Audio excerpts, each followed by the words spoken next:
থাইল্যান্ডে ঘোরাঘুরির পাশাপাশি কিন্তু খাওয়া দাওয়াটাও বেশ জম্পেশ করেছিলাম। এখানে এলে কী কী খাবার মাস্ট ট্রাই, কোথায় ভারতীয় খাবার পাবেন, সেসব নিয়েই রইল থাইল্যান্ডের একটা ছোট্ট ফুড ব্লগ। প্রথম দিন ফুকেটে পৌঁছে আমরা ব্রাঞ্চ করেছিলাম ডিডি ক্যাফেতে। এই হলো থাইল্যান্ডের ফেমাস ম্যাঙ্গো স্টিকি রাইস। এই রাইসটা হলো পুরো স্টিকি, যার মধ্যে তিল মেশানো আছে। ম্যাঙ্গো তো দেখতেই পাওয়া যাচ্ছে, এখানে সারা বছর ম্যাঙ্গো পাওয়া যায়। আর এটা হলো কোকোনাট মিল্ক, যেটা এটাতে ঢেলে মিশিয়ে খেতে হবে। এছাড়াও ছিল কোল্ড কফি, ভেজ স্যান্ডউইচ আর টুনা স্যান্ডউইচ। ডিনারে ছিল গ্লো ব্লুম রেস্টুরেন্টের signature dish fried fish with spicy herbs আর ফ্রাইড রাইস। খুব ভালো খেতে, স্পেশালি যে চিলি সস, চিলি ভিনিগার দিয়ে একটা দিয়েছে, খুব ভালো খেতে, খুবই ভালো। পরদিন লাঞ্চে ফুকেট ওল্ড টাউনের এক লোকাল ক্যাফেতে খেলাম ওয়াটারমেলন শেক আর চিকেন স্যান্ডউইচ।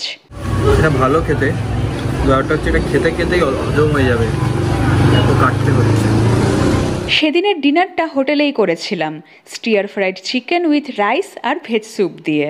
ক্রাবিতে পৌঁছে প্রচুর ইন্ডিয়ান রেস্টুরেন্ট পেয়েছিলাম, যার মধ্যে আমাদের ফেভারিট ছিল ধোসা কিচেন, কারণ এটাই একমাত্র এসি রেস্টুরেন্ট ছিল। এছাড়াও ইন্ডিয়ান কর্নার রেস্টুরেন্ট আর মিনি পাঞ্জাব রেস্টুরেন্টে আমরা ইন্ডিয়ান ফুড ট্রাই করেছিলাম। সব জায়গাতেই খাবারের মান ও স্বাদ বেশ ভালোই ছিল। আওনাং ল্যান্ডমার্ক নাইট মার্কেটে আমরা KFC-তে খেয়েছিলাম। এখানে যে চিকেনগুলো আছে, চিকেনগুলোর চিকেন কোয়ান্টিটি বেশি রাদার দেন ব্যাটার। আমাদের ইন্ডিয়াতে যেমন ব্যাটারটা বেশি থাকে, বাট এখানে সেই জিনিসটা না।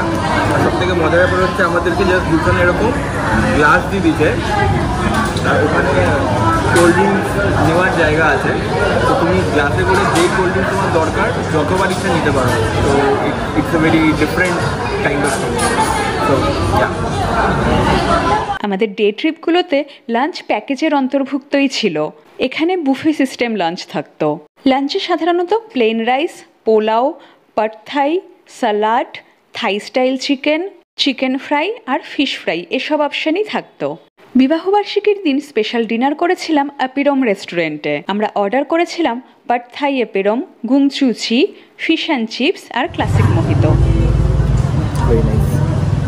Last but not the list, থাইল্যান্ডের সস্তায় পুষ্টিকর খাবারের অন্যতম ঠিকানা হলো 7-Eleven। এখানে বেশ কিছু রেডি টু ইট অপশনও রয়েছে।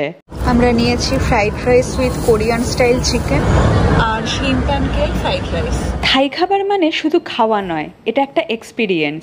এরকমই আরও ইনফরমেটিভ ভিডিওর সাথে দেখা হবে পরের ব্লগে।